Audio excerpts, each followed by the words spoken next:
I'm Sarah Dallal, and it's so good to start the week off with you. I know you guys are happy to see me because we're always on time A, but I also have a really, really great guest. I'm joined by Ashok Kumar, who's actually currently on holiday. And Well, kind of. I mean, I go away for a few months in the winter. But yes, I can't survive British winters. So I'm in India. It's early in the morning, very early in the but morning. I'm so happy to be on the show. I'm very happy you're here, and I'm really grateful that he's here whilst it's 1 o'clock in the morning, almost 1 o'clock in the morning, something along those lines. Oh, So good. I'm very, a late very sleeper. but let's get into it. So, the stories we've got coming up are GB News' disgusting racist framing on grooming gangs, Morgan McSweeney resigns from government, and also Scottish Labour leader calls for Starmer to go. And then we've also got your party CEC elections. But you can help us grow by visiting turnleftmedia.co.uk/support to help fund our work or by becoming a YouTube member for just 99p. But on to our first story. Anyone who knows me knows that I'm so incredibly passionate about shedding light on the epidemic of violence that is happening towards women and girls in Britain. What I don't like, however, is a surface level analysis. And do you know who's really good at doing that? Well, it's none other than GB News. Who else decides to sensationalise child abuse and then make it their life's mission to blame it solely on Muslims, whilst largely ignoring similar crimes done by white people? Recently, the Muslim advocacy group DOAM highlighted one on air outburst by GB News presenter Patrick Christie's. Let's have a look. The fact that specifically around Eid as well, I'll come to you first on this, Emma, that there's testimony that basically some Pakistani men in Britain celebrated Eid by inviting their dads, cousins, brothers, etc. round so that they could abuse young working-class white girls. Yeah, I mean, years ago, I did an interview with a woman who was a grooming gang survivor. She remained anonymous, but she spoke about the religious motivations behind what her attackers were doing to her, the sorts of names that they would call her. I kind of really want to say them repeat them on television. But the motivation was clearly religious and clearly racist against her because she was a young white woman. In her case, she actually wasn't from a sort of vulnerable background. She was a fairly middle class background. And the evidence seems to be overwhelming when you hear these stories that there is a religious motivation there. And it's not just that the authorities didn't want to act because they were afraid of being accused of racism. I think in some cases they were quite clearly afraid of being called Islamophobic. And the idea that you have to refer to them even as Asian grooming gangs, and it's not Japanese people that are predominantly doing this. So even in the way that we've been repeatedly told, we're not allowed to even call them Asian grooming gang, but even that isn't quite accurate, is it? Yeah. So I think good on Rupert Lowe for actually taking the initiative and doing this, because I think it's an absolute disgrace that the government haven't stepped up to the plate and done this properly. Anyone has ever said good on Rupert Lowe. Odd. But they're saying, in the UK, evidence is mounting that suggests Muslims spend Eid by inviting their families round to rape little white girls. Insane. Curtis Daly asks a very important question in response to this. Headline you wouldn't hear in the media, as it would rightfully be disgraceful. There's a mountain of evidence that suggests Jews spend Yom Kippur by inviting their families round to rape little white girls. He's right. You would never hear something like that, and we shouldn't ever hear anything like that. We should never hear or listen to anything of the sort because it's vile, it's fabricated, it's anti-Semitic. Now, compared to how Muslims, especially Pakistani Muslims in the UK, are often treated in some parts of the media, particularly when it comes to stories about grooming, suddenly the standards shift, broad racialized narratives are allowed to fester. Politicians and commentators speak in generalities about Muslim grooming gangs, even though the Home Office's own data has repeatedly shown no single ethnic group is disproportionately responsible for child sexual exploitation. And the answer is simple. Some outlets and politicians are more than willing to trade in Islamophobia because it's been normalised. They know anti-Semitism would cost them their jobs or reputations, but Islamophobia gets them airtime and attention. Do you remember this video? I am a victim of grooming. I was groomed when I was 11 years old, and I am disgusted with all of you here. I'm disgusted with all of you because it was not an immigrant, it was multiple.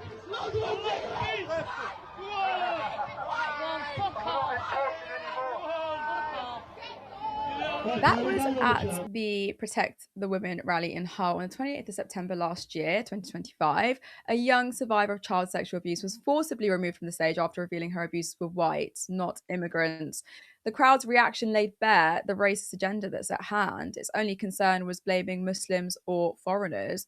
And this proves one thing to me, that the same group of people who organise rallies like that or sit on panels on GB News and praise Rupert Lowe for pointing the finger at Pakistani Muslims care more about pushing an anti-immigrant narrative than about victims' actual stories. Now, GB News are notorious for this. Anyone remember this guy? This is John Rubens, jailed for 23 years, a devout Christian and summer camp leader, drugged sweets and sexually abused vulnerable boys for years. Used the cloak of Christianity to gain trust. But did GB News blast this story and create panels for it? No. The only thing they posted was a 16-second YouTube short. A summer camp leader has pleaded guilty to drugging and sexually assaulting 2 boys. John Reuben was arrested after 8 children and 1 adult fell ill at Slathern Lodge in July. The court heard how the 76-year-old laced sweets with tranquilizing drugs and attacked 2 children after asking youngsters to play a sweet game. Rough. 16 seconds. 16 seconds. What about this one? Former Tory councillor admits drugging and raping wife over 14-year period. Philip Young, who served on Swindon Borough Council, pleads guilty to offences against ex-spouse Joanne Young. And it wasn't just Young standing in court, by the way. There were 5 other men who appeared alongside him in connection with alleged offences against Joanne Young.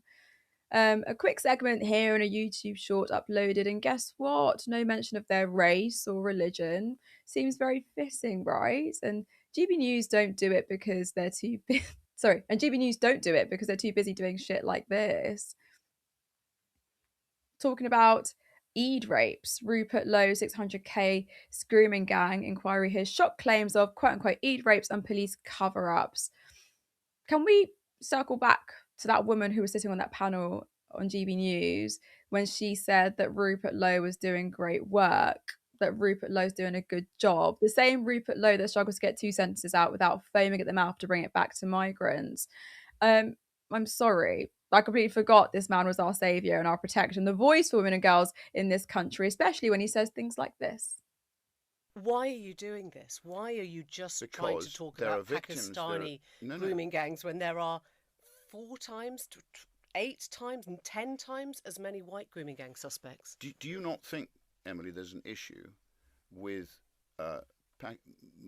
Pakistani Muslims raping working-class white underage girls? Do you not think there's an issue there? I think there is an appalling issue with grooming when it hits any community and any age. We only ever hear you talk about Pakistani perpetrators. Are you telling me there's no issue? I'm telling you that you are focusing on Pakistani grooming gangs because probably you're racist.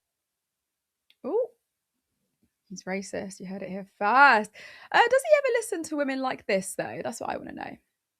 I was a teenager, when I was like 15, grown men would regularly objectify me. In fact, my friends and I would get picked up from school at the age of 15 by men in cars that were in their early 20s and driven around and taken home and taken places. And at the weekends there would be parties where they would buy alcohol and we would be given alcohol that they had bought for us. And we were groomed by these men. And they were all white British men. And I think this happened up and down the country. This is not exclusive to me and my friends. This was a normal thing that happened in the 90s. I'm sure it happened in the 2000s. It probably still happens to this day. But these are the types of grooming gangs that really are hidden, that really don't get talked about. It's so normalised for teenage girls to be objectified by men in their early 20s because they're still sort of kids themselves in a way. They're only just out of their teens. But it's 100% grooming. We were 100% victims of grooming. You really have to ask yourself, do you really think someone like Lowe cares? Like, does he actually care about us? Does he care about women and girls? Does he care about protecting women and girls in this country? So no, I'm going to leave that to you to decide. Whilst you've got people, you should have seen the comments under, do they call it comments or tweets? Tweets under Curtis's tweet, I don't know, saying that he doesn't care about abuse towards children and girls and that he was sympathising with paedophiles. But I'm really confused as to how child protection has morphed into a platform for propaganda. I'm so pissed off about it. When I was writing the story yesterday, I found myself getting irate. This conversation has been hijacked for far too long by bad faith actors weaponizing our trauma for racist ends. This obsessive and sickening focus on immigration and race in the discussion of sexual exploitation is not about protecting women and girls. It's about using our pain as a political bludgeon. It is a cynical, dehumanizing agenda that exploits survivors whilst targeting communities of colour, particularly in this case, Pakistani Muslim men, to uphold this narrative of racial superiority and white innocence. And you can trace this back with colonial lies. They've done it for years and years, and it fucking stinks. And I really need people to understand that the problem here is men. It's white men, black men, brown men, Muslim men, Christian men, atheist men, the billionaire class and the elite men. Are we forgetting that the Epstein files have literally just dropped? It's a systemic problem. But I don't see the rage, this tabloid frenzy, this GB News moral panic when white men abuse children, when it's the church or the family courts or the BBC grooming by online predators or high profile celebrities. Again, lest we forget, the Epstein files dropped and there was a lot in there. Andrew's still out here walking, Mandelson still out here walking, and I see no fucking outrage. And I'm not trying to make it this black versus white thing, black versus white brown thing. Like, it's not that. It's just a men issue. I don't know. I don't see the panels wringing their hands about the abusive culture that's normalized by some men when it comes to harming women. They're nowhere, because it was never about abuse in the first place. It was never about justice. It's always been about scapegoating. And this abuse is so widespread. It's rooted in patriarchy and power and misogyny. And it's not skin color, and it forms the fabrics of our systems, and we need to sort it out as much as possible. And just one final point, that this re-traumatizes survivors, the people actually impacted by all of these barbaric crimes and this racial scapegoating. It's using us, it's using our stories to justify immigration crackdowns and surveillance and deportations and this ridiculous racist fear-mongering. So I'm tired of it. I'm tired of them pretending. If they want to actually protect us, then stop sitting on panels and being silent when the abuser is not brown or Muslim. Anyway, Ashok, hello. What are your thoughts? What are your thoughts on all of this? Despite the evidence that's been produced by the Home Office itself showing that individuals from no single background or religion are more likely than another to commit child sexual exploitation crimes, the narrative still persists about Muslim grooming gangs. Why has it become so normalized? Yeah, I mean, I think you've hit on a lot of really pointed to the fact that this is mobilized for a certain set of reasons, right? So it's like, why is it that this kind of rhetoric is mobilized? It starts really being mobilized post 9/11, post war on terror. Wait, let me get my full head in there. It's sort of like that. It's part and parcel of a geopolitical issue. There was also grooming gangs, if you want to call them, of various different stripes. There was white, obviously, there was South Asian, Muslim, there was, these exist in societies. And the way it was trying to be framed as they're targeting, working class white women, it's like working class women are targeted for all kinds of acts of violence. But to then try to racialize it, that they were specifically targeted because they were white, and that the state specifically ignored it because they were white and because these were brown Muslim men, I just think the preponderance of evidence overwhelming to show that this completely sort of fear mongering. And I want to take the point that you said earlier, which is that it's not the idea that I don't want to contest the point that people are making here based on the evidence, because what that does is, and I will in a second, it in some ways makes legitimate in contesting it, it makes legitimate their points. But the Ministry of Justice data is from 2000 to 2020 to 2025 is very clear that 90% of defendants against child sexual assault were white and 87% were white English, when white English or white British population is actually just 74.4%. So what that shows is that actually the evidence shows that much higher proportions of white British people were defendants and found guilty and were charged with child sexual offenses. So it's not just, even pointing this out, they say, well, it's because that group of people is being targeted, this group of people, it's like a conspiracy theorist just constructing things. So everything justifies the original prejudice. And it's not just GB News. Last week on LBC, Rachel Johnson, Boris's sister, who has her own show, said that, she'd be worried if her daughter lived next to, quote, men from countries where girls are married at 9. So what they do is, this is a kind of liberal class, even though she's this liberal urban intelligentsia who, whether it's Tories or Labour, they kind of had the same kind of ideology, which is like, we're not going to come out and say it's a race thing. We're going to say it's a cultural thing. And we're going to say it's because they're from these countries. But obviously that's just racist, right? So it's like, they don't even need any evidence for it. It's obviously preposterous. And also it's like, well, 10 years ago, or even a few years ago, it was, these group communities will not integrate. They're in their own communities. Now it's, we don't want to live next to them. It's like, which one is it? Which one is it? Is it that we're dangerous and you don't want to live next to us? Or is it, why aren't you living next to us and integrating? Because it's just moving the paradigm. And lastly, to your point that you said, it's just so shocking that this is still being discussed in the very week when we've had thousands of emails dropped that demonstrate that the most powerful men who happen to be white, again, I'm not trying to be a vulgar culturalist here. I don't think there's something specific about being white that makes you more,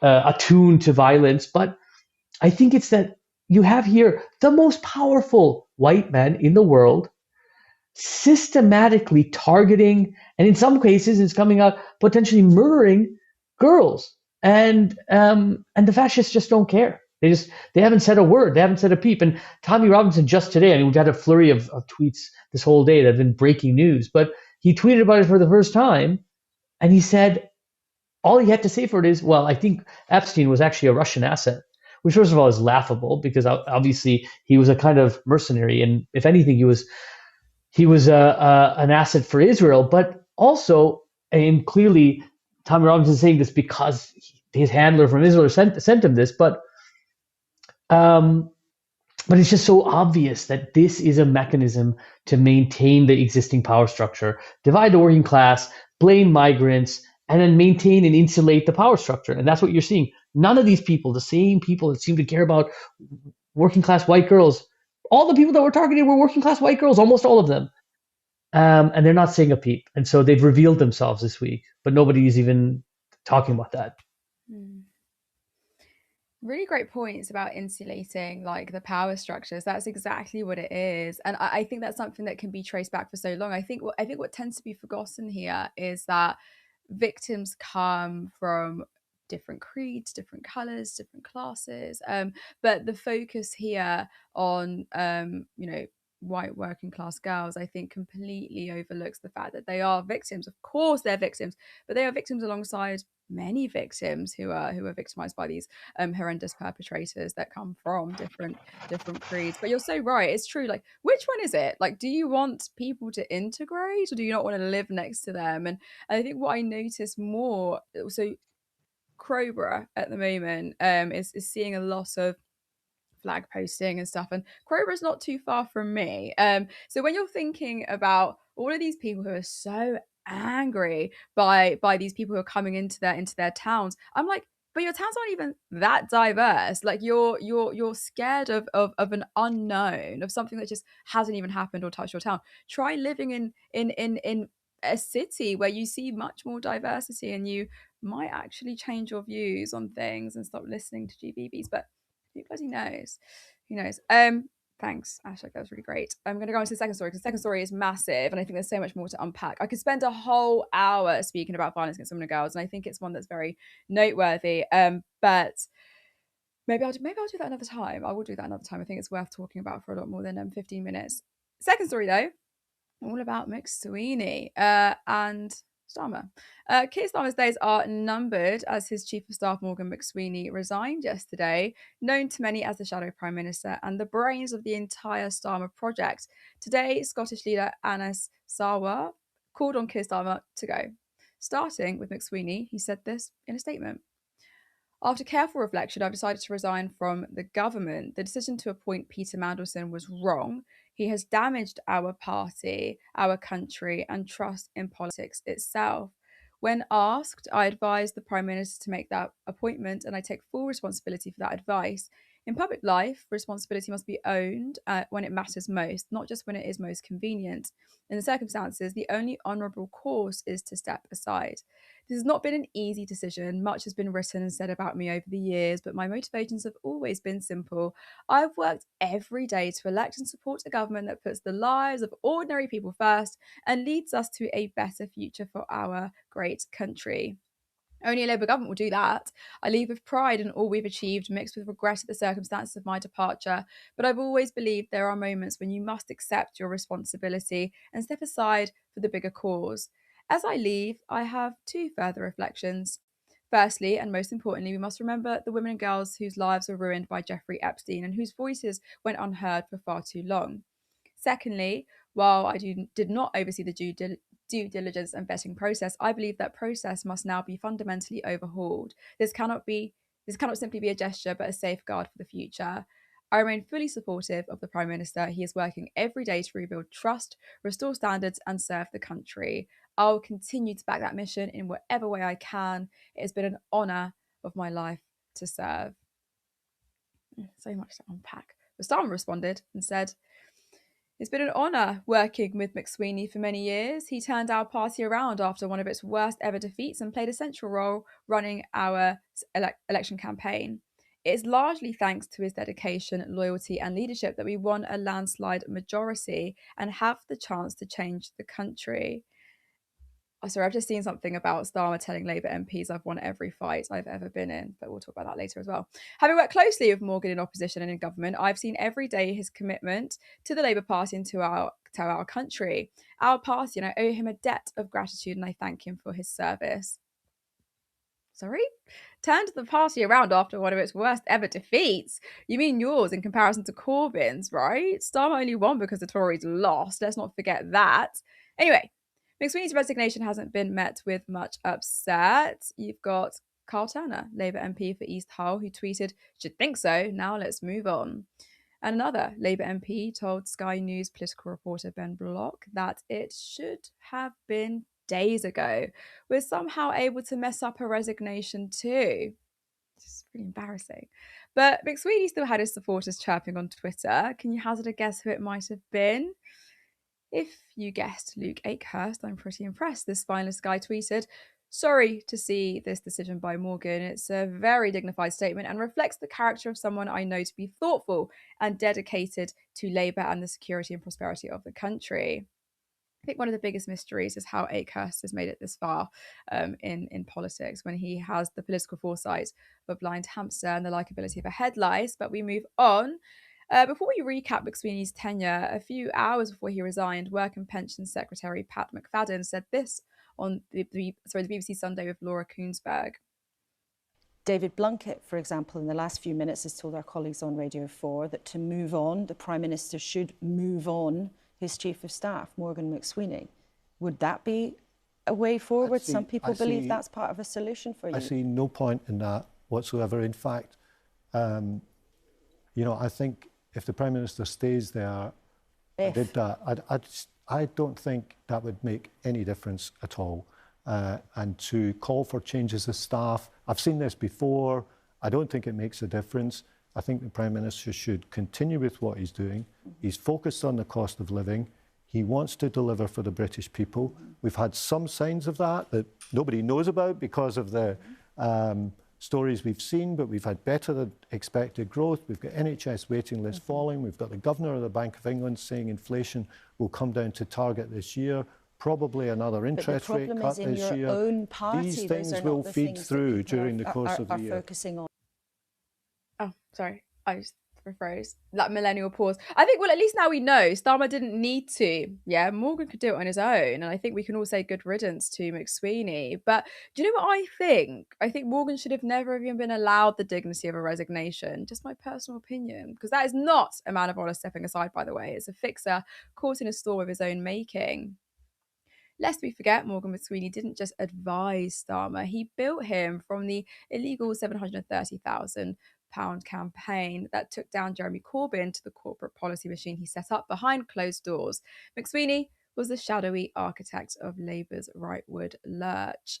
So let's call it what it is, a shameless attempt to launder his own legacy the moment it falls apart. And let us not overlook the fact that it is a man who is, he's a man who's considered Mandelson's protege, the Dark Prince's protege, that's what they call him. Slimy and instrumental in appointing and putting Mandelson in power.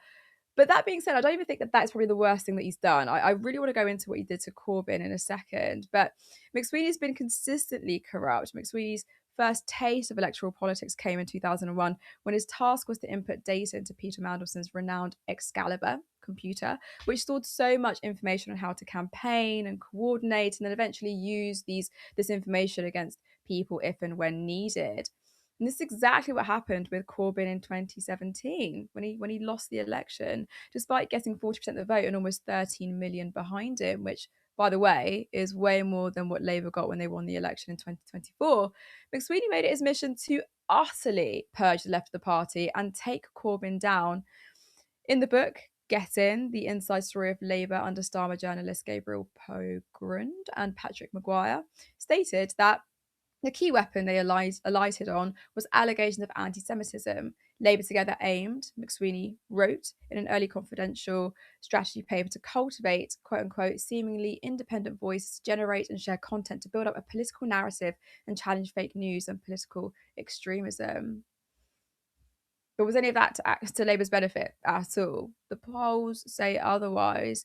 If anything, you have Starmer thanking McSweeney for bringing Labour out of a disastrous loss from Corbyn. But from what I see, Labour support has plummeted in some pretty disgraceful ways. Since McSweeney joined Starmer's Downing Street staff, Labour's support has fallen by 15 points. And you can see July 2024, 34.7, and then February 2026, 19.4%. I'm also really curious about the honourability he's attached to his resignation here. Like, I don't, is it in the room with us? I don't know. Because if there's anyone that will destroy anyone who gets in his way, and he will do it at the expense of the party if he has to, it's McSweeney. This is a man who, far from putting ordinary people first, actively undermined the most working class focused, possibly, political movement in Britain that's seen in decades when we've had Corbyn. He didn't just sideline Corbynism, he coordinated its destruction in ways that were so unforgivable. I mean, I said it already, but the £730,000 in undeclared funds is no joke to back Keir Starmer's leadership campaign. And those funds were tied to powerful private interests and lobbyists and pro-Israel donors who explicitly wanted Labour's socialist wing crushed under Corbyn. And it worked. But I really want to focus on this idea of ordinary people, because I swear under McSweeney's strategy, Labour abandoned and continues to want to abandon public ownership pledges and dumped the £28 billion green investment plan that would have created thousands of jobs and tackled maybe, the climate crisis. Labour, ditching rent caps, but then trying to get back on that and talking about it again. I don't know. They say they're in favour of this fiscal responsibility. I always remember that seeing them in Parliament talk about fiscal responsibility, but who are you doing that for? I think it's only to appease the city. And then you've got Labour cozying up to BlackRock, the world's biggest asset manager, a firm that profits off global housing crisis and climate breakdown. So I don't know, that's not about putting ordinary people first, that's putting shareholders first and hedge funds first and media barons first. So McSweeney says resigning is the only honourable course, but he's not resigning because of the £730,000 in dark money, not because of the strategic purge of the left of the party, not because Labour has plunged to 18% in the polls under his direction. He's resigning because of that backlash to his puppet puppet master move even is installing Peter Mandelson, a man tainted by his links to Jeffrey Epstein, because it became too big to spin.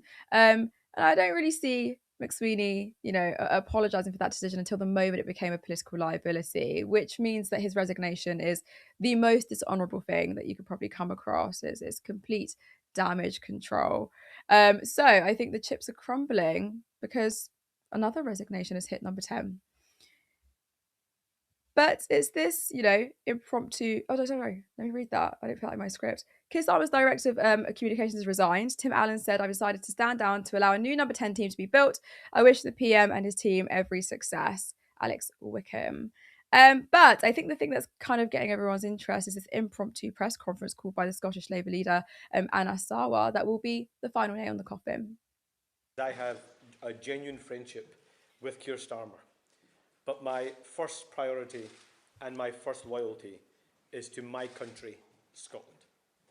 And I am not willing to sacrifice Scotland's NHS, our schools, our communities, our towns, cities, villages and islands to a third decade of an SNP government. That's why the distraction needs to end and the leadership in Downing Street has to change. I never know when I'm on screen, sorry. But it's just so insane. There's so much unfolding right now. Ashok, give me your thoughts, please. What are your thoughts? Yes. Was it inevitable? Okay, well, obviously, firstly, let's just take a moment and just bathe in the... I mean, it's just like today I saw a tweet where someone was like, the people that are celebrating are all the Corbynites. I'm like, yeah, we were brutally chased and like pushed out of... I mean, I wasn't, but I mean, the people... I mean, I was never a member, but I'm just saying, like, they just villainized us and demonized us, and we can't celebrate that it's finally the chickens come home to roost. Come on, get lost. I mean, and also Anis Anwar's speech, it's like he wants to prevent another SNP. Who's going to break it to him? They're going to crush you guys. What remains, the tiny bits of labor that remain in Scotland, are going to just be evacuated, And yeah, I mean, it's just great. And I think, even the recent polls that came out, the complete collapse of Labour in Scotland and Wales, and what's going to happen is Plaid Cymru for the first time. Centre left. I mean, they were more left wing with the previous leadership, but they're still much more left wing than Labour. And you're going to have Greens be the kingmakers in Scotland and Wales, and that's almost guaranteed this May, which sets the tone for what's possible. We can get into that in a minute, but I think it's very clear why the Scottish Labour leader said this. I mean, there could be a cynical reading that he's trying to hedge his bets, and he's been put up to do this by WAS or something, but also it's very, very clear that Starmer's days are numbered, and that if he's in when May rolls around, let's say, there's no possibility of him being out, that it's going to be a complete wipeout. It's already going to be a wipeout, but it'll even be even more of a wipeout. And so I think that's a recognition of that. And yeah, it's a question of when Starmer is going to set down. Will it be in the next week, or will it be in the next month or 2 months? I mean, that's really the question. I mean, he's basically a lame duck at this point. And I just saw, I mean, their comms team is on overdrive. Maybe it was like an hour and a half ago, I saw it was put out that it said, Keir Starmer received a standing ovation and a 37-second applause as he entered the room to speak to Labour MPs. It's like, first of all, that's very easy to orchestrate, especially amongst the lemmings that make up the Parliamentary Labour Party. I mean, if Keir Starmer is the most cowardly person, his cowardice is only outmatched by the utterly contemptible Parliamentary Labour Party. But that clapping is because it's basically a funeral, And it's like, what are they clapping for? What are they actually clapping for? Starving Palestinian British children. It's like, he's just dead. He's a dead man walking, and so that's what it's a recognition of that. And it's like, you're not actually clapping for anything. It's like he hasn't accomplished anything other than pushing out the left, and he's been in for a year and a half. And people who will be running for the leadership of the Labour Party will be running from his record. and it'll be very difficult for some people. It'll be difficult for people like Wes Streeting and others, but that will be the campaign. It'll be, how are we different from Starmer in every way? And if you look at the WhatsApp messages that Wes just released, and I don't really know why he released, because he just released them now. I mean, someone's going to have to explain to me why he released these, because it doesn't look good. And it makes him, he's just constantly sending kisses to Peter Mendelsohn, and Mendelssohn's sending him kisses back. And I'm like, why would you release this? This is totally embarrassing. I mean, just like, do you have a humiliation kink? I mean, what is going on here? But I think part of the reason that he did it was because the ones that got highlighted, and this is how you can tell how things are, comps are framing things. The ones that are highlighted are the ones where he says, oh, Labour's toast under Starmer, and I'm toast. This is because he had just lost by 500, or he had just won by 500 votes, barely won against Liane Mohammed. It's like, yeah, you are toast. But if he takes over the Labour Party, he could then obviously choose a different seat to become like an MP. And I mean, obviously that's embarrassing for most people, but we have to remember that these people have no conception of shame. None. They're just like an amalgam of like tissue and bone material that's motivated purely by power and ambition. It's grotesque. These people are grotesque. And Wes Streeting, he looks like a kind of Victorian doll who's then only motivated by ambition and power. And so you see also part of those messages also say it has in there, oh, you know, Israel's all obviously committing war crimes. This man is the most cynical, most obsessed with power. I mean, I knew him when I was sabbatical after LSE, and he was president of the NUS. Completely craven, completely opportunistic, and so he's obviously potentially released this because then he knows that if there's a well-known left, soft left candidate, someone like Andy Burnham or Ad Miliband or Angela Rayner, if they are selected, the membership will elect them. And so what he's done is systematically tried to push them out. He works on blocking Andy Burnham. I mean, we don't know for certain, but it's almost certainly he may have played a part in releasing the Angela Rayner taxation story that pushed her out, or was the pretext for which she was pushed out. So it's very, the only way he sees winning is by pushing out any viable soft left candidate. And so I think it's going to be very hard for him to do that against Ed Miliband. And so the soft left candidate against him will be Ed Miliband. That's my guess. And then he'll have a hard time winning. And you even look at the recent polls. It says, I mean, you have a parliamentary Labour Party that's really concerned about how they're going to keep their £94,000 plus benefits job a year to do nothing. And so they're going to be concerned about a Wes Streeting, because there was a YouGov poll that just came out that said if he gets selected as the Labour Party leader, the Labour Party's support will collapse. This is YouGov. This is the main polls for the country. Says that the Labour will collapse to just 5%. It will basically not exist. It'll be the Green Party 6 years ago, what they were polling at 5%. So it'll be a complete wipeout. And so people, especially Labour MPs who are just suckling from the teat of power, will be particularly aware that how unpopular not only Starmer is, but a Starmerite like Wes Streeting, who's even more Starmerish than Starmer himself, and is deeply unlikable. I mean, you have to understand, if anyone has met any of these people in the Labour Party who are moderates, they're not just like terrible people.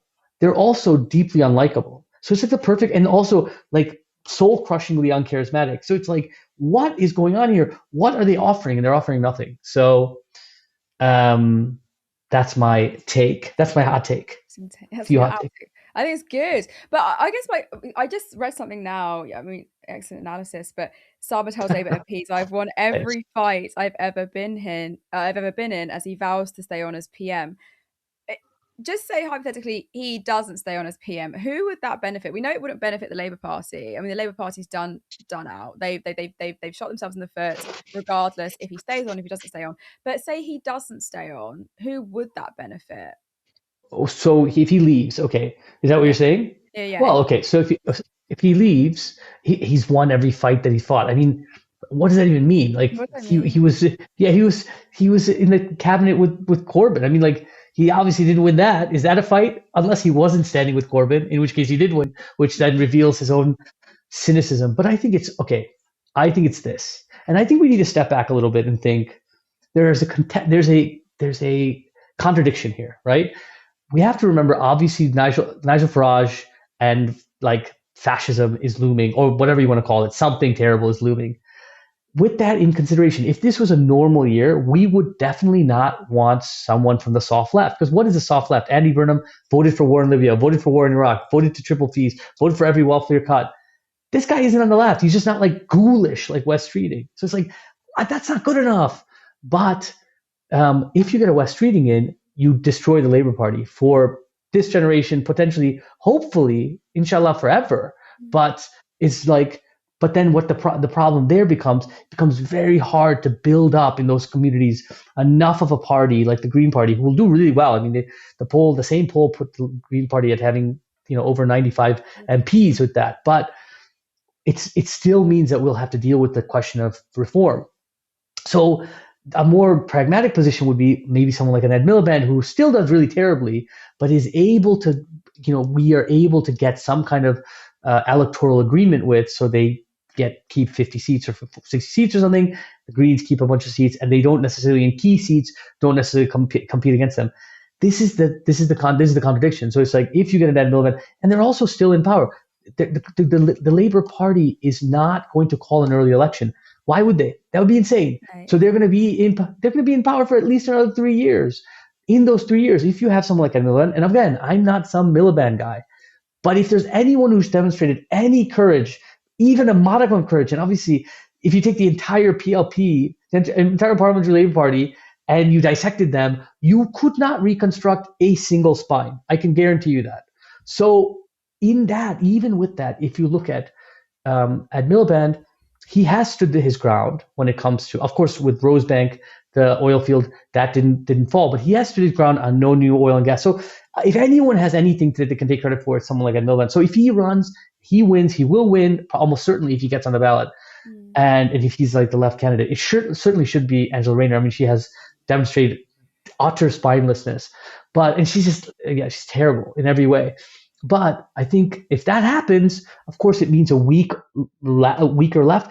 But what we can see is in the May elections, and I don't want to go on about this, the key question for the Greens, and this will be a real test, because what we saw with the Greens in Brighton, where they, instigated 2 strikes, they tried to undermine the union, they tried to undercut by 4,000 the bin workers, and in Bristol now, they've imposed 5 million in cuts and all kinds of social services, and they haven't demonstrated much courage. I mean, look, there's limitations, I get at the council level.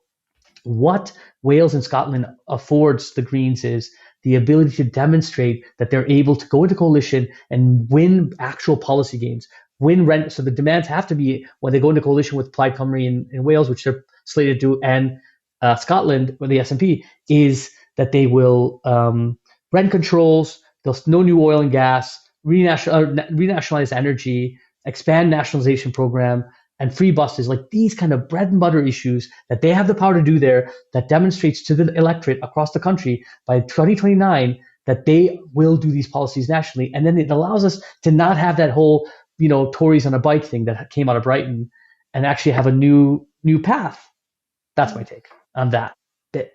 Excellent take. As ever. Excellent take. Mic drop. But thank you. I think we've got one more story, so I need to wrap it up. But we'll do before we move on, I have to do this part as well. It's 2026, obviously. We really want this year to be big for Turn Left. We want to be more ambitious than last year and to really put ourselves on the map. We'd like 2026 to be the year we can have a studio and for our contributors to be paid for the work that we do. We are full-time workers. We work full-time outside of this. So yeah, your support over the years has been amazing, and we're ready to kind of take this to the next level. We rely on small donations, so if you want to be part of a media organisation that seeks to destroy the oligarchs, then please head over to turnleftmedia.co.uk/support. There you can support us monthly on Patreon, or there is another link for a one-time contribution, and you can also become a YouTube member for 99p. But we recognise the efforts you guys go to. You are so present and so wonderful, and we're grateful either way. Right, final story, CEC elections. Today, voting begins for your party CEC elections. This is the Central Executive Committee members will elect 24 people to the committee. 18 of those are for ordinary members, 4 are reserved for MPs, mayors and councillors. There are 2 major slates, the quote-unquote many, which includes Jeremy Corbyn, and the grassroots left of Zara Sultana. The following are the candidates running for each slate. On the many, the proposed 4 candidates who hold elected office are Jeremy Corbyn, Laura Smith, Ayub Khan and Shokat Adam. For the rest, they're broken down into regions: East Midlands, West Midlands, North West, North East, London, East of England, South West, South East, Yorkshire, and the Humber, Wales, and Scotland. So all of those places. For the grassroots left, they're proposing 2 candidates who hold elected office. That is Grace Lewis and Zara Sultana. You can see the list of the grassroots left candidates broken down by region by visiting grassrootsleft.org for more information. Each candidate has received an endorsement from party members. Stats for Lefties breaks them down. Your party CEC nominations by faction, and you've got the totals: grassroots left at 4,173 and the many at 3,511.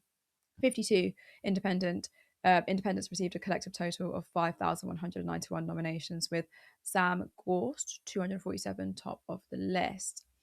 And you've got the average nominations by faction. You've got grassroots left at 2,087, the many at 37%, and the independent at 20%. So interesting stuff. It's worth noting that the total number of endorsements is around 12,000 out of 50,000, and that's a very low turnout for a new political party. It was around the same number of participants at the party conference, and that is not good. Past the low turnout is the lack of enthusiasm. Last year, your party peaked at 15%, level pegging with the Labour Party, despite not even having a leader. Fast forward to today, polling for your party looks very different. The party has dropped by it's dropped to 0.3%. Why has that happened? A big part is due to the surge of the Green Party and those who supported your party being fed up of the drama and the fights. Many have switched over, some might say rightfully so. It's almost a direct correlation between the fall in the support for your party and the rise of the Greens. One could say that last year your party were in the driving seat and the Greens should be looking at standing down in certain seats. Well, that is completely flipped. The Greens have the command of the left. With the upcoming by-election in Gorton and Denton, they have a real chance of winning compared to your party, who aren't even in a position to stand a candidate. Yesterday, Curtis Daly interviewed 3 your party candidates: independent Hilary Scone, who isn't running on either slate, Max Shanley from the grassroots left, and Jennifer Forbes from the Medi. Curtis asked each candidate about the fall in support and how they can reverse that trend. So last year, your party reached 15% in the polls. Now today, they're on less than 1%. So in your view, what needs to be done to bring back support? I appreciate you are one person out of many onto a CEC board. But in your view, what needs to be done and how can we make sure that happens? Because I think last year there was a big popular support with 800,000 people signed up. And I think, with that, I know it was one particular poll where they were level pegging with Labour, but it's lost support over the last 6 months. So how can we get that back? I mean, the problem is that we're not communicating any sort of vision at the moment. The only thing that people know about your party is the dramas at the top. And so we have to start communicating what we are as a party. And Conference voted to be an explicitly socialist party that is rooted in the working class. And essentially, that is what we need to be. And we need to set ourselves apart by being the party that is organising in our communities. That is the model that we had in Worthing when we won the council. We were listening to residents all year round. We didn't just go out at election times. We went around all year listening to people, and then we got together as branches and we had actions to address the things that people were talking about. So we set up community hubs, mutual aid groups, food banks, uniform exchanges, and then we were able to go back on the doorstep to say what we'd done since the last time we saw you. And we did all of that in opposition as well. And that's the type of organising that turned into electoral success and that I really believe we can do within your party. And nobody else is doing it. And a lot of that was done under the community organising sort of strategy under Corbyn, where we had people employed to come in and skill up the members on how to have these conversations and how to do proper community-based organising. And I think that's what can set us apart. And that's what we need to be doing. We need to communicate a vision of being a party that is rooted in our communities, but brings our communities with us. And that will lead on to electoral success, I believe. And, I've done it. So we have to end the infightings. Absolutely no question. One of the biggest drivers of people deserting us, going to the Greens, is because people are so turned off by that. So it really does matter that everyone's speaking on behalf of the party on any kind of platform isn't running us down or attacking other people. I don't want to see any more attacks on other members of our party. There are no enemies on our side. The enemies are Starmer and Farage. They're the people that we need to be taking this fight to. So we have to have a unified voice, and we have to have people that understand that we build our movement by taking that message out to the public. So ending the infighting is key, and then the right kind of policies. If we keep pushing purity politics tests for people, it alienates so many. We need to be building our base, and we've said that really clearly. We need to be getting out there and connecting with people in communities, rebuilding trust in the coalition that brought this party into fruition. We saw the rise of the opposition to the genocide in Gaza. That brought millions of people out on the streets. That strength of feeling, alongside Muslim communities getting organised, saw us returning independent MPs against the Labour machine, which actually I think we've in some ways lost sight of how incredible that was. It showed us we can beat this two-party system. If we get organised and we bring people together with that strength of purpose and unity, we can do this. And I'm still really inspired by that. But along the way, some of the messaging has been really damaging, and we can't afford to do that. We're never going to leave any minorities behind. I'm always going to be standing up for the oppressed. But we don't always agree on everything. And I think the right kind of politics and the right kind of community action and building bridges those divides. It brings people together. It allows people to understand things from other people's lived experience. And we start to forge new relationships that help us all to get to where we need to be. And so all of that, I think, is absolutely essential for us. If we want to get out there and tell people you're welcome in your party, we have to show them that we mean it in every communication that we do. And I think we can do it. And the many certainly been modelling that through this election. We haven't engaged in the attacks. We're not going low. And I think that shows people you can trust us. This is what we mean. That's what we're going to do if you trust us and put us in position in the CEC. Right. So basically, the party doesn't exist yet as like a tangible thing. It only exists in theory.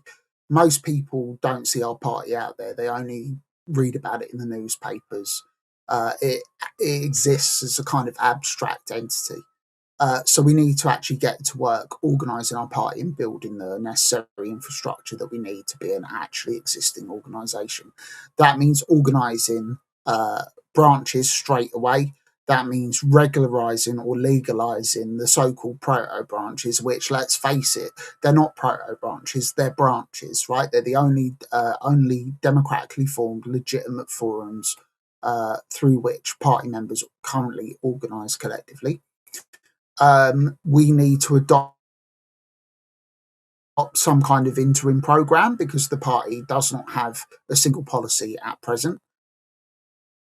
And that programme needs to be fairly comprehensive and cover a wide range of issues beyond simply the kind of bread and butter issues that a lot of people seem to think that we should just focus on. There's questions regarding the organisation of the state and the economy that we actually need to address, as well as addressing those bread and butter issues around the cost of living and so on. But we need to set our sights far higher than we did during our time in the Labour Party. We are not bound by the constraints of bourgeois respectability anymore, nor do we have the Labour right there to act as a kind of moderating force. We can be who we say we are, which is socialists, and we can say that proudly without any reservation whatsoever, and fight for what we believe in without fear nor favour.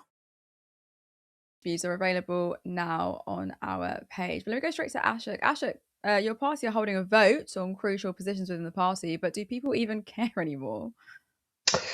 You can't notice this, but I'm actually at the edge of my seat, waiting for the votes to come out. No, I think obviously there are some people that care. I mean, I think. Look, here's my take on this. I was an early Your Party guy.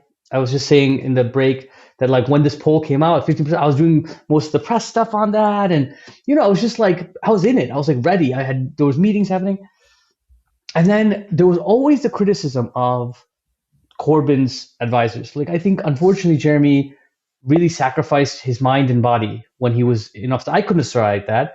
And so what happened is he was attacked relentlessly, and there were a handful of people that didn't sell him out, and he just stuck by them.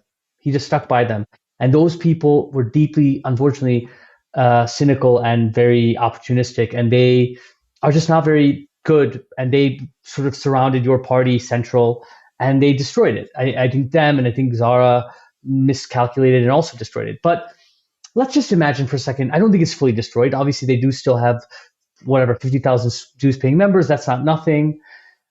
I think it's possible, let's just say, for them to, let's say they do kind of bury the hatchet and build up and do something with this. It's possible that there's parts of the heartland that the Greens don't do well in, ex-Labour heartland. There's still South Asian population they're not doing very well in, all things considered.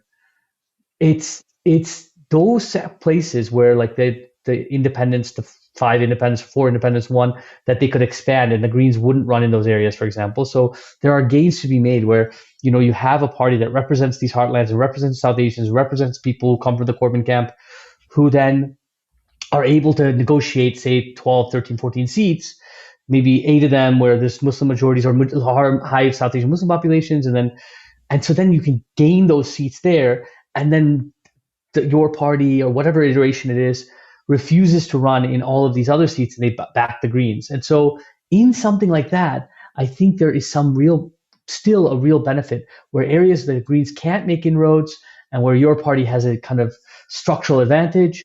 I think if they really work on it, they can. That could be a strategic benefit, because then it's not the left and the Greens and South Asians who are very left on key questions of imperialism, war, and welfare. They don't compete, so the left operates effectively as a bloc, and so that is the role, a very important role that this party can play. But if they continue to be the way they are, which is they're in their little silos. They're obsessed with power. They're obsessed with, it's just sociopathic at one level. Then what you'll have is the same old fighting over the crumbs while someone takes over the kitchen. So I think it needs to, if everything goes right, it could really be a value to a kind of alliance, left bloc, an electoral strategy. But if it doesn't, then it'll just die a slow death, and it'll be very tragic for anyone looking at it. Yeah, I was just nodding like incessantly at the back, like, yeah, I completely agree with you. Yeah. And that's your take. I love it. So that's my take. That's your take. You summed it up. You did sum it up perfectly. I absolutely agree with everything that you said. And I think it's the perfect time to go to the comments and see what everyone else has been saying on the topics. Oh, it's just me. It shouldn't just be me. It should be comments.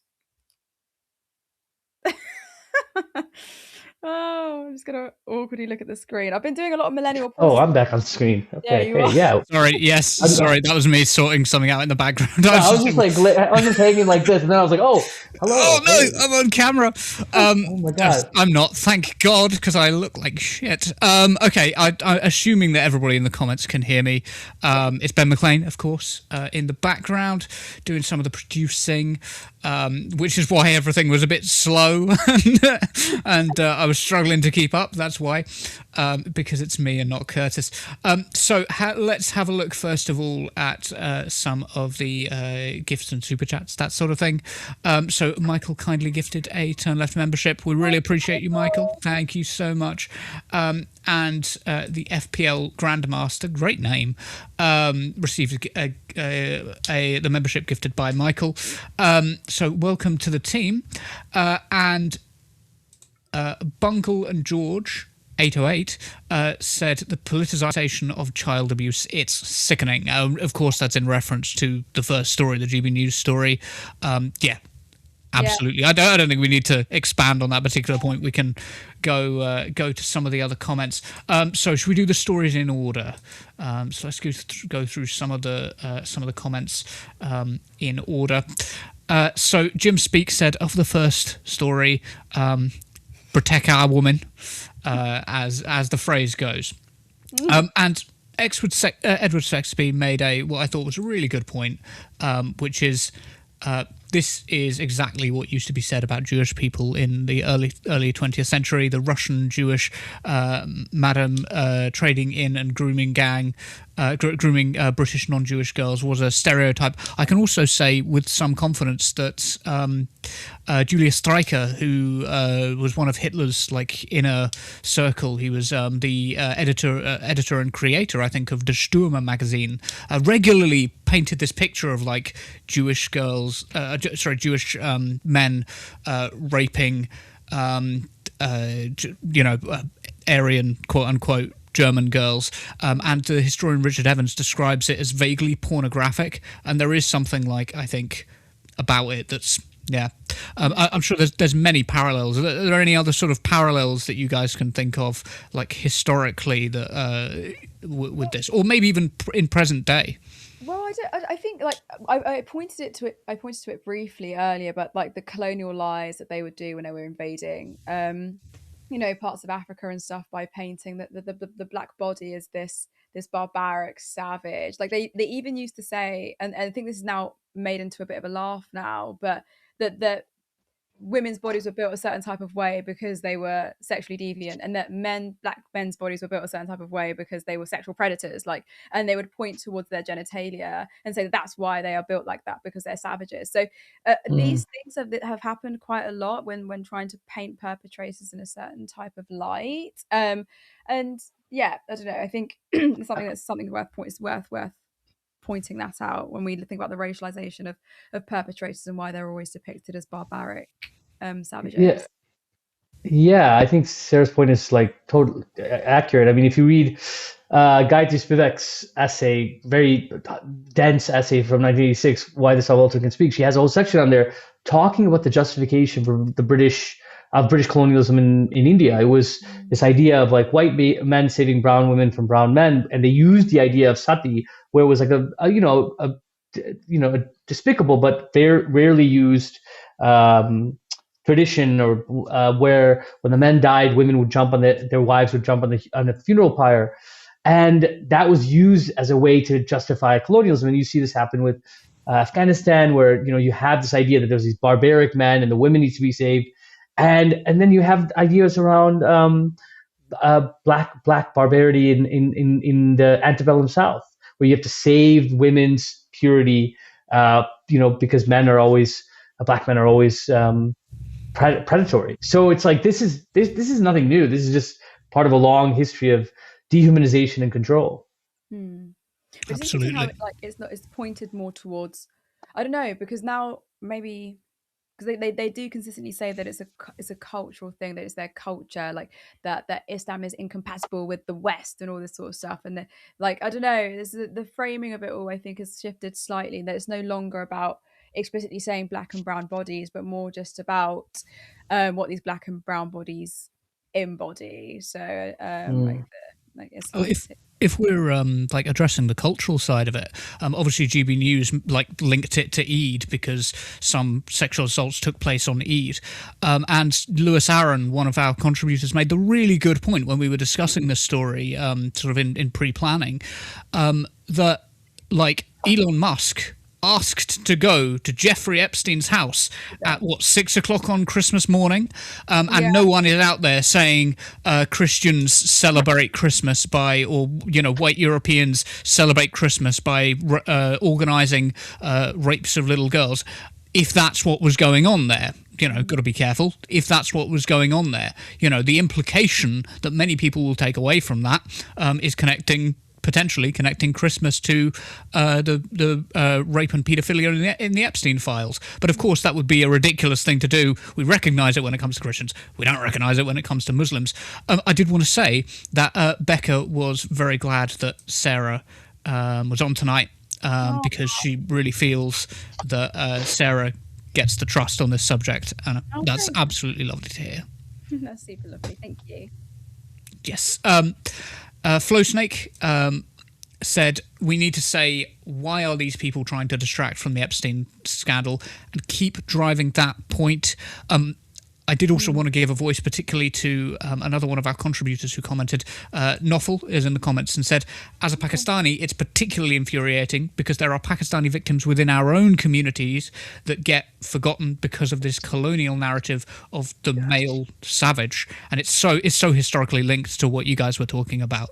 Like, and it's great to have you guys have this like colonial analysis, whether it's from India or whether it's from Britain. It's just like having that the post-colonial analysis, I should say, rather than colonial analysis. That makes it sound like you're supporting the colonial side, which obviously you're not. Yes. So moving on to the second story, I believe. I'm trying to work out where the comments begin and end with regards to the stories. Rachel Atwood, or not really Rachel Atwood, said, is Starmer a little child with no agency in this matter?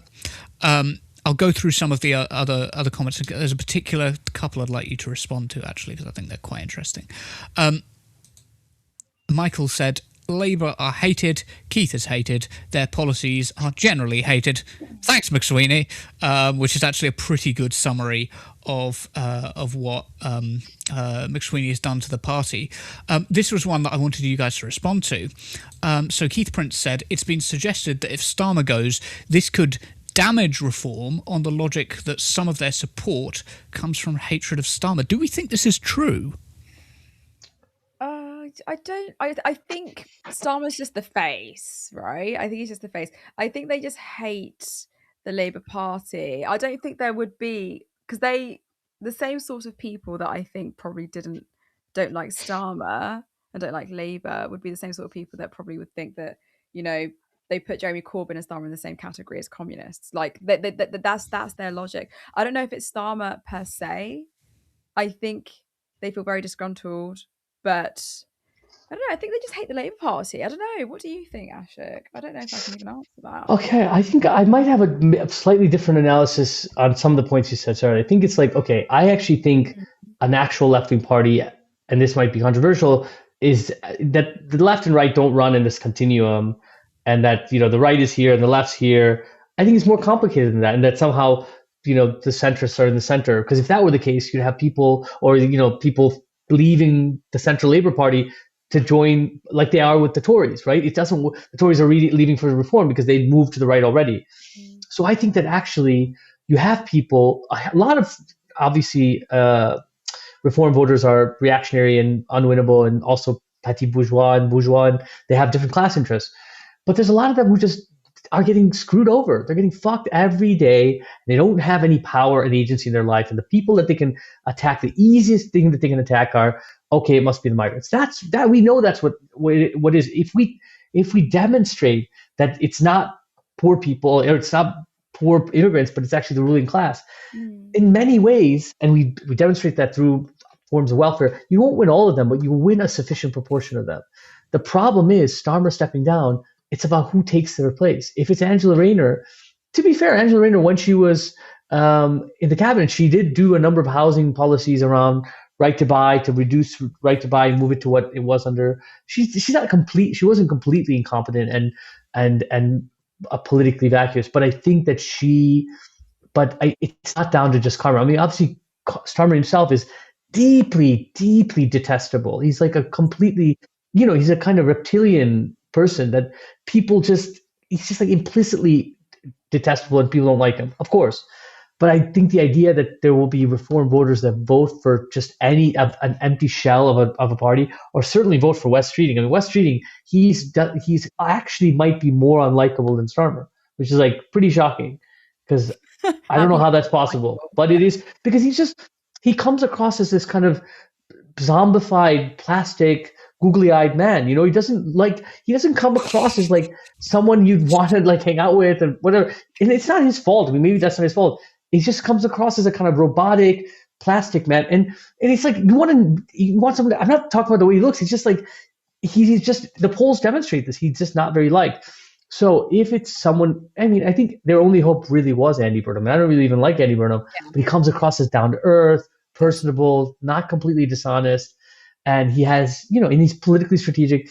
And they've sort of fucked it. They fucked that one. So I mean, I concur. You concur. You can curse here.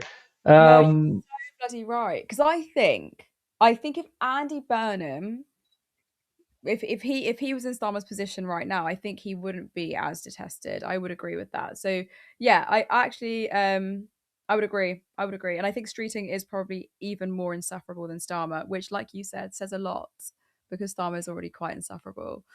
So yeah, I agree. I think it is fundamentally kind of linked to their politics because they don't believe in anything. So no one wants to. Yeah, it's difficult to put heart into an argument if you don't believe something. And everybody wants to hear from Captain Kirk. No one wants to hear from Spock, right? No one wants to hear the facts sort of like droned. I don't even understand that I don't even understand that reference, but yeah, okay. It's a Star Trek. It's a Star Trek reference. No one wants to. Basically, okay. For those of us who are not culturally educated in the conversation, so the idea is like the idea that I'm referencing there is nobody wants to hear the robotic sort of like. People like actually here's a great example.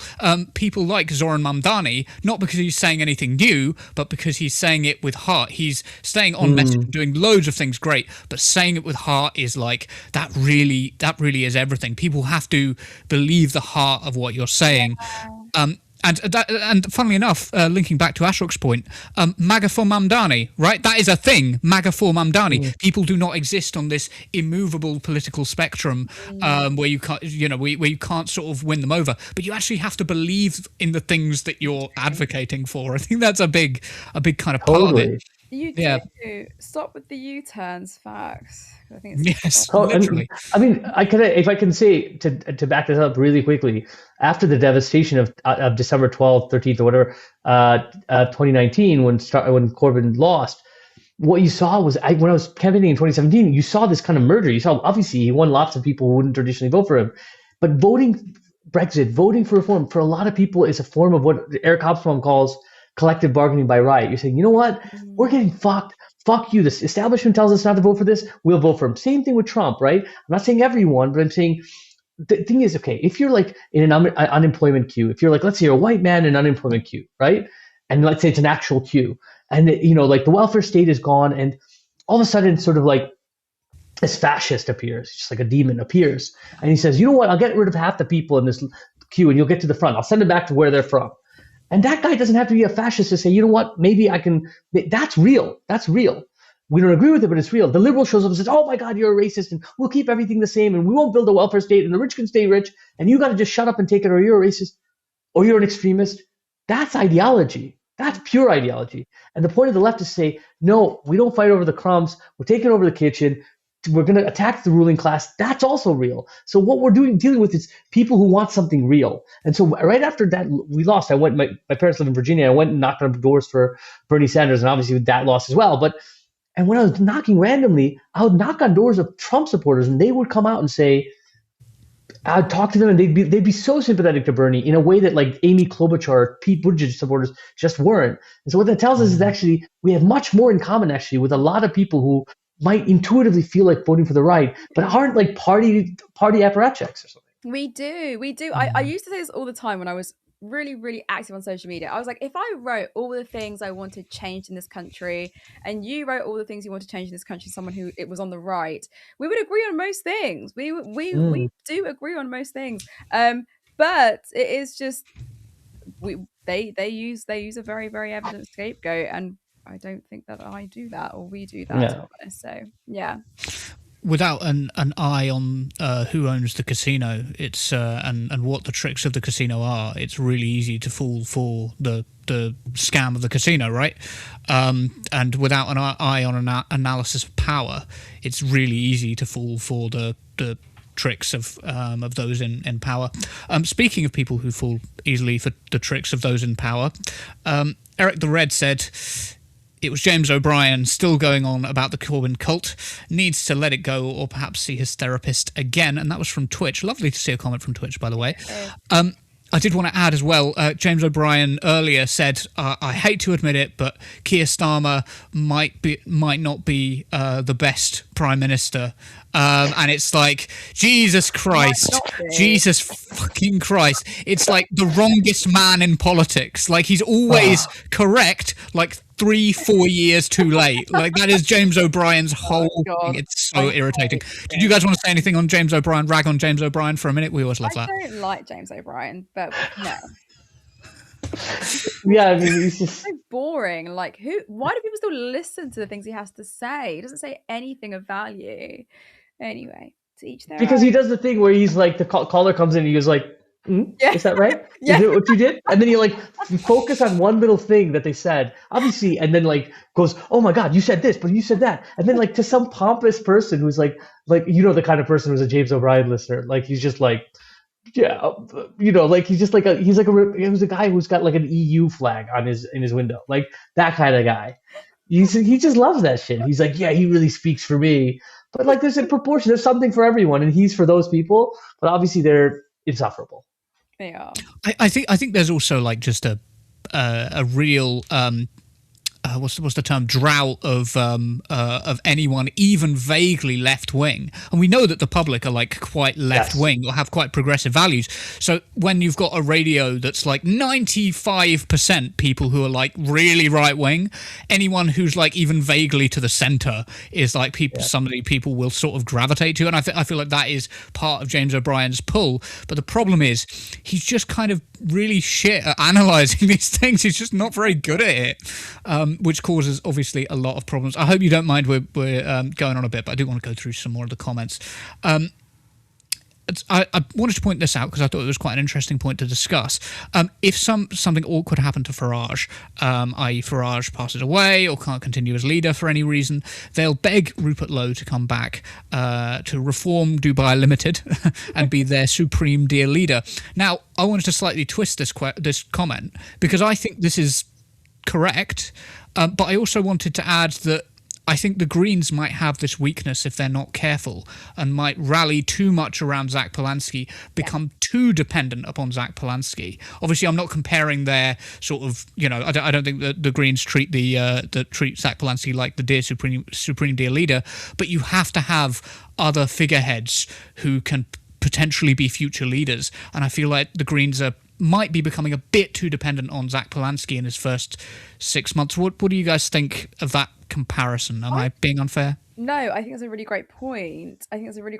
But I also see the importance of having a figurehead that people can look to and say, yeah, that is the Green Party leader. Because Green Party historically, do you remember when they had the two leaders, like co-leader, deputy leader? It was so fucking confusing, and I was still side-eyeing the Green Party, like, can you get your shit together? And it's the first time I've kind of gone at the Green Party and been like, since Caroline Lucas, that I see that aggression. So I think it's important to have a figurehead that people look to and say, well, yeah, I think he embodies and represents the things that I believe in. But I think there is that danger that if something were to happen to Zach Polanski, would they still have that same faith in whatever vigor comes after? Would they have the same rigor and vigor that Zach Polanski has if anything happened? But I think so. I mean, yeah. I mean, look, he won in September of 2025. I mean, it's not been very many months. In that time, the party's gone from 70,000 to over 200,000, like threefold. He won with an 85% mandate. The point I'm trying to make here is it's very early days. I mean, 10 years ago, he was a member of the Lib Dems. I mean, he's not that young either, so we don't have to worry about, hopefully, inshallah, nothing bad happens to him. But I think also it's like, look, the point is that at some point and very soon, we have to develop more leaders. The point is that when you are a political party where hundreds of thousands of people have joined and you don't have a right really in your party anymore, I mean, there are obviously old establishment people who are not socialists, but like lots of social, and I think, unfortunately, if the trajectory of your party keeps going the way it does, you might see a rush of like actual active left-wing people joining the Greens. It becomes a case of like, yes, even if a leader weakens, there are other people that can take that role because you're a political party that have unified around a set of political platforms. I'm not really that concerned right now because it's really early days, and we might get to 300,000. Who knows? But I think at some point we really need to absolutely develop leaders. And this is what happened with, I mean, when Corbyn was in, they had Rebecca Long-Bailey, who firstly could barely answer a question. And then when they said, they were on the table, they said, who's a Zionist here? Yeah. I mean, Starmer didn't even put his hand up, and she was like, I am. And I'm like, I'm sorry, do you know what a Zionist is? Like, how the hell, the fuck, what is going on here? A terrible candidate in every way. So it's like, if in 5 years that's the person you've developed, it's like, of course we should learn from that. But I think the Green Party is in a much better position than that, to be honest. Yes, yeah. I think it's fair to summarize that as sort of like, don't fix it if it ain't broken. It's working really well, right? But it is something we need to keep an eye on going forward. I think that's a really fair way of putting it. Ashok, really well said, and you, Sarah. And there was lots of praise for Ashok in the comments. Lots of fire emojis and bullseye emojis, and thanks, guys. People like Edward saying, keep saying that, because then they'll invite me back. We want you back. Yes. Ashok is on point here. Great guest. And somebody said somewhere, maybe I didn't start that comment. I saw somebody say, Ashok should be welcome on any time. Yep, absolutely. We love to see it. But just moving on to the Your Party stuff, Poodlefish Girl said, whoever wins, I just want them to stop having public spats and throwing shade at the Greens when they literally have no policies of their own. I think this is a frustration that a lot of people, across the left feel, and weirdly is also one that probably people in your party also feel, because oh my god, that I haven't seen your party, like, from any faction properly attacking the reform and but it's a bit difficult, I guess, when you haven't got like the leadership in place. But just seeing your party representatives on TV would be nice. They've got the political capital for it. And when I say on TV, I don't mean on TV attacking the Greens or attacking each other. I mean on TV attacking the Conservatives' reform and the Conservatives in red that we now know as the Labour Party. I just want to highlight a particularly a funny comment that was Intrepid, the Genuine, said reform knocking on the door of power, and your party just want to purity test. And then Natalie, one of our regulars, responded with, in fairness, reform only knock on your door to deliver fake letters, which I thought was a fucking burn. Nice. Very good. And it was also pointed out that George Galloway is sort of backing the Greens, but everybody should be very careful because, as Natalie said, I'm trans, so I do know, Galloway is a transphobic douche, and he was backed. This point, was backed up in the comments by Leo. I can't find Leo's comment now, but I should have started. Who's also trans, and yeah, they're like just making clear that we want to put distance between ourselves and George Galloway, who is effectively a cultural conservative, is really important. But just going back to that point, because I do have one final question for you on this point. I'm going to play devil's advocate for a minute. I know the devil has enough advocates, especially in this political climate. But Intrepid said, obviously, reform knocking on the door of power, and your party just wants to purity test. Could the same accusation not potentially be made from the Labour Party to the Greens and your party? You guys just want to purity test our politics. Now, obviously, this isn't what I believe before people attack, but I want you guys to attack the point. Go on. What was the question? I mean, sorry. The question is... Sorry, Sarah. I'll run that by you again. Sorry, you got distracted. So the comment says reform knocking on the doors of power, and your party just want a purity test. I'm saying, couldn't Labour turn around and say, well, reform knocking on the door of power, your party and the Green Party just want to purity test our politics? Why don't you go with the safe vote and vote for the Labour Party, the party of the workers, the party that the unions are backing? Obviously, this is not what I believe. Please do not think this is what I believe. But Ashok, go on. Okay, I would say that I always have a problem with this purity test thing. because I don't actually know what it means. I think it's like we decide what politics we have and we decide what's a priority.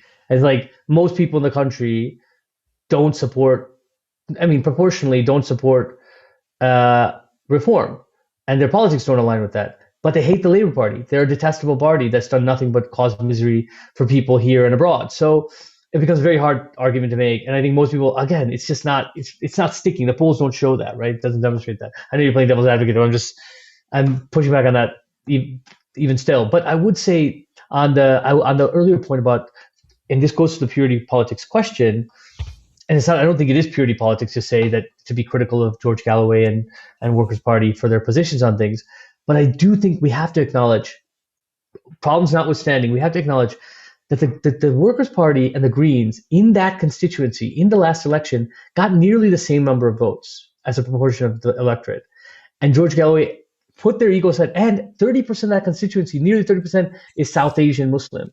So South Asian Muslim, where the Workers' Party do very well, and they were thinking of running a Manchester councillor who's elected in the constituency, who's elected with the Workers' Party. So they would have peeled away many votes from the Greens. So it was a real testament to that they did that as a party. That's not me defending the party. That's me saying we have to recognize that. And the reason why I think we should recognize it is the Greens right now, as a policy, have it through the party that they will run in every seat. And they ran in Jeremy Corbyn's seat last year. And so it's like, and they ran in West Streeting seat. And if they hadn't, Leanne Mohammed would have won. And so that kind of mentality, when you expect other people and even get other parties to not run so that you run, and you never even consider not just returning the favor, but doing that to anyone, needs to be changed at the party conference, because it will mean that we end up, that's a real political liability. It means that we won't run a campaign against reform. We'll just run a sectarian campaign to win as many seats for the Green Party, which is actually a bad thing. It's interesting. I think it's a really interesting question. I think you want to be able to say, for example, let's look at your party for a second. The reason why they have failed in the way that they have is because I don't think that they've tested their themselves enough amongst themselves. They're all just disagreeing with each other. Do I think that purity testing is good? No, but I think like there are some like hard no's and hard yeses, and I think someone like George Galloway is someone that we have to undermine every single time. Him trying to even like endorse the Greens is kind of like, ugh, we know what you're like, but not everyone knows what George Galloway is like. I don't think like we can have nuanced conversations about this guy and say that he's he's a transphobe. He is, absolutely, but I don't think everyone is aware of that fact. So they might see George Galloway endorsing the Greens and say, yeah, well, I kind of want to go and see the Greens there and like see what they're like. But I don't know. I think I agree with Ashok. There's like, I don't think I can add on to that. I really can't. I think I'm just waffling for the sake of waffling. No. But I think that you've made a great point. Purity testing can be dangerous, but I do think there are hard no's and hard yeses that we just cannot waver in.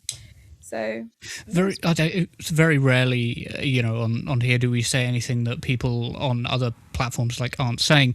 What matters is like that we believe the things that we are saying, and we say them with passion. Exactly. We say them with heart. Like honestly, I do believe that. Just on the sort of like, thing of like us repeating ourselves. We're going to repeat ourselves. It's going to happen. But it's because we truly believe these things. Like that is why we're doing what we're doing. We're not being paid. Ashok isn't being paid. That's why we're so grateful for Ashok's time. It's really, really good, especially as you're on holiday. So thank you guys for the comments section. I'm going to hand back over to Sarah to close out. Dreamy. I think when it gets to like the end of the show, my brain's just like tired. Like you realize you woke up at 5 something in the morning, and you're kind of like still being a trooper. But I'm not the trooper here. It's Ashok. Ashok is actually up way past 1 o'clock in the morning. So I'm really, really grateful that you've joined me today with your excellent analysis. I think it's always great to have you. You should come back again. Everyone loved you. Anytime. Excellent. Right, guys, let's wrap it up. It's been really, really great having you all. I actually don't have this part in the script. I actually don't know what the end part is. I don't know what to say at the end, apart from I hope you guys enjoyed the stream, and Was it Ben? Like and subscribe, and then you can. That's it. turnearthmedia.co.uk/support. And you can also become a YouTube member for just 99p. I'm pretty sure that's it. I don't remember what the lines are. I should probably learn them off by heart. But you know me, I'm rubbish at that stuff. But really, really grateful to be here. I'm happy I got to spend my day with all of you. And I will see you guys super, super soon. Take care.